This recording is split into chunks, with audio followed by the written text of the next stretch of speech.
I'm not sharing this for attention. I'm sharing it because if you're listening to this, I may not survive another night. It's 2 a.m. right now. I started recording earlier, stopped, then started again. I keep losing time. Every night something happens at exactly 3:17 a.m. I don't know what it is. I don't know how it enters my house, but I know it's been studying me. 3 weeks ago, my life was normal. I work night shifts, sleep during the day, and live alone in a rented house on the edge of town. Old place, cheap rent, no nearby neighbors, the kind of quiet that feels safe until it doesn't. The first night, I woke up at 3:17 a.m. to the sound of breathing. Not my own. It was slow and deliberate, as if whoever or whatever it belonged to was trying not to be noticed. I stayed perfectly still, staring at the wall, telling myself it was just my imagination. Then the mattress dipped slightly behind me. Not enough to feel like weight, enough to feel like presence. I didn't turn around, because the moment I acknowledged it, a thought entered my mind that didn't feel like my own. If you look at it, it will remember your face. That was the night I realized something had entered my life, and it wasn't planning to leave. The next morning I found an audio file on my phone, 7 minutes long. I don't remember recording anything. I almost deleted it without listening. Almost. When I pressed play, I heard static at first, then breathing. The same breathing I had heard beside my bed. And then my voice whispered, "Don't move. It knows you're awake." I dropped the phone. I deleted the file immediately. I emptied the trash. I restarted the device. That night at 3:17 a.m., it happened again. This time, the breathing came from the hallway. I heard footsteps. They stopped, paused, then moved closer. I grabbed my phone and turned on the camera, pointing it toward the open bedroom door. Nothing appeared on the screen. But when I reviewed the footage later, something was wrong. The hallway looked longer than it should have been. The walls seemed stretched, subtly distorted, as if space itself had been pulled thin. At the far end, just before the darkness swallowed everything, there was a shape. Tall, unnaturally thin, standing completely still, facing my room. The next morning, there was another recording on my phone. This one was newer, and I don't remember making it either. In it, my voice said something I don't remember thinking. It's learning how to sound like me. That's when I noticed something worse. I was exhausted, but I didn't feel fully present anymore, like parts of me were going missing. By the 5th night, I stopped sleeping entirely. I would sit on the edge of my bed, lights on, phone in my hand, watching the clock crawl forward. 2:58 a.m., 3:05 a.m., 3:12 a.m. At 3:17 a.m., the temperature in the house dropped. Not suddenly, slowly, like the warmth was being pulled out through the walls. That night, I heard movement from inside my closet. I hadn't opened it. The door creaked once, just enough to tell me something inside had shifted. When I checked it in the morning, I found scratches on the inner wall. Long, uneven lines, not claw marks, not tool marks. They looked like something had been testing the surface, learning how solid it was. That was when I called the police. They arrived in the afternoon. 2 officers, calm, polite, tired in the way people get when they've heard too many strange stories. They searched every room, the attic, the basement, the closet. Nothing. I showed them the recordings. They listened carefully, replayed them more than once. One of them frowned and asked me to send the files to their department system. Later, he told me something I still don't understand. The timestamps were authentic. The audio files hadn't been altered. But the video from the hallway showed nothing unusual on their screens. No distortion, no figure, just an empty corridor. They didn't accuse me of lying. That almost made it worse. Before leaving, one officer asked a question that didn't feel routine.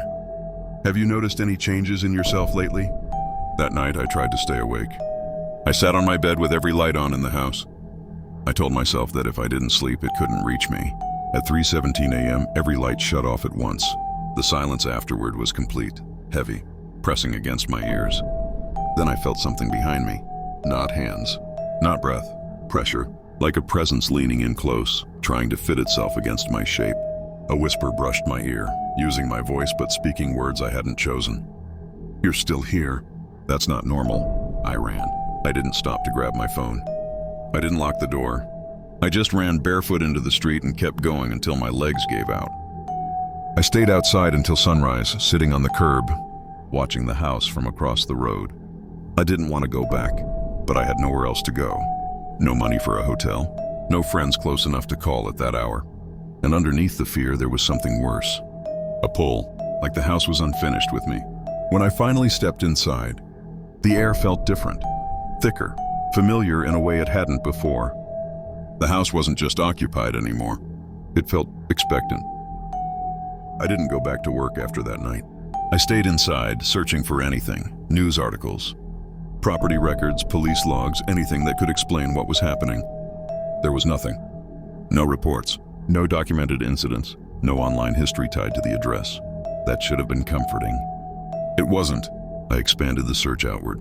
Old map records, archived community boards, forums that hadn't been active in years, pages so outdated they barely loaded. That's where I found it.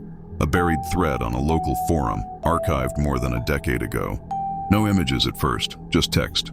The post was written by someone describing a rented house at the edge of town. Cheap rent. No close neighbors. Disturbances at 3:17 a.m. My hands started shaking. The details matched too closely to be coincidence. Breathing at night. Unexplained recordings. A sense of losing pieces of oneself. The final update was short. If you're reading this, it means it's moved on. Attached below it was a single image. A man standing in a bedroom, holding a phone at arm's length as if recording himself. It took me a moment to understand what I was seeing. It wasn't my face. But the room was identical. Same wall marks, same door placement, same angle. And the clothes he was wearing. They were the same clothes I had worn just days earlier. Clothes I hadn't owned a week ago. The timestamp on the image was from 10 years ago. That's when it clicked. The house wasn't repeating events. It was reusing patterns. I scrolled down. The thread ended with a comment from a moderator posted months later. It linked to a police audio file uploaded after the original poster disappeared. The file was labeled with a time, 3:17 a.m. I listened. There was no screaming, no struggle, just breathing, uneven, controlled. Then a man's voice, calm, strained, not quite right, said, "I can hear it learning." The report below the file stated the same conclusion the officers had given me. No forced entry, no physical evidence, no visible intruder. The house was sealed. The occupant was gone. I shut my laptop and sat in silence. Something inside me felt lighter, not relieved, emptier, as if pieces of me were being quietly packed away. That night, when I looked in the mirror, my reflection lagged behind my movements, just for a second, but long enough to make me realize the truth. The house doesn't hunt randomly. It waits until you're almost ready to be replaced. It's 3:08 a.m. now. I've been recording this in pieces, stopping whenever I feel myself drifting, whenever my thoughts start slipping into patterns I don't recognize. The house is quiet, too quiet. That's how I know tonight is different. Earlier, I tried to leave again. I packed a bag, keys in hand, door open, and then I realized I was standing in the hallway with no memory of walking there. My bag was back in the bedroom, unpacked, neat, like someone had corrected a mistake. At 3:12 a.m., my phone vibrated. A new audio file appeared. I didn't touch the screen. I didn't have to. The file name was today's date. I listened. It was me, my voice, my breathing, but calmer, more certain. "I don't need to leave," the voice said. "This is where I belong." I turned the phone face down and felt something settle into place inside my chest. Not fear, acceptance. That terrified me more than anything else so far. At 3:17 a.m., the house responded. No lights went out. No doors slammed. No sudden noise. Instead, the walls creaked softly, like they were adjusting their weight. I felt pressure behind my eyes. A slow, careful overlap.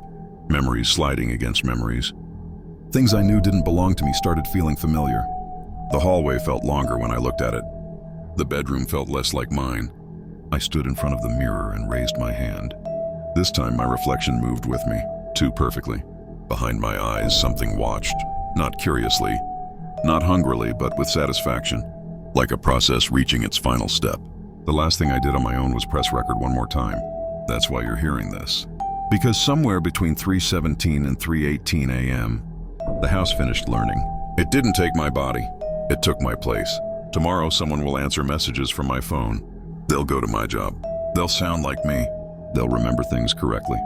No one will notice anything wrong, except this. If you're listening to this late at night, if you're alone, if the house around you feels a little too quiet, pay attention at 3:17 a.m., because once it knows how you sound when you're afraid, it won't need me anymore.